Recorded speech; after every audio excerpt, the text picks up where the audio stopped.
केंद्र सरकार ने जुलाई से सितंबर 2026 की तिमाही के लिए टूटे चावल की सरकारी बिक्री का रिजर्व प्राइस 2100 रुपए प्रति क्विंटल तय कर दिया है और ये बिक्री open market sales scheme domestic यानी ओएमएसएसडी के तहत की जाएगी।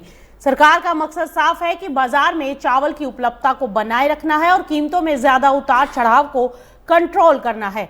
भारतीय खाद्य निगम यानी एफसीआई अपने स्टॉक की बिक्री ई नीलामी के जरिए करेगा। अब सवाल है कि इसका बाजार पर कितना असर पड़ेगा।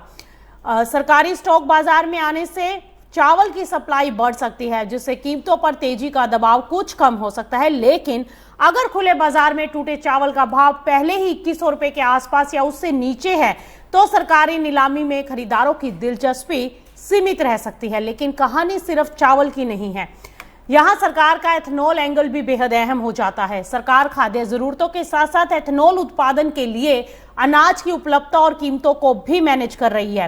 एथेनॉल फीड स्टॉक के लिए अक्टूबर 2026 तक 2320 रुपए प्रति क्विंटल की दर का प्रावधान है।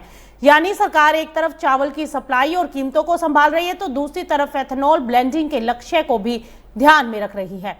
सबसे बड़ा संकेत होगा एफसीआई की ई नीलामी में खरीदारों की प्रतिक्रिया।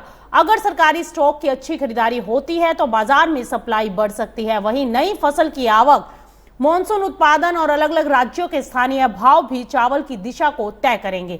तो कुल मिलाकर 2100 रुपए का रिजर्व सरकारी प्राइस चावल बाजार के लिए सिर्फ एक कीमत नहीं बल्कि सरकार की सप्लाई मैनेजमेंट और एथेनॉल पॉलिसी के बीच संतुलन का एक बहुत बड़ा संकेत है।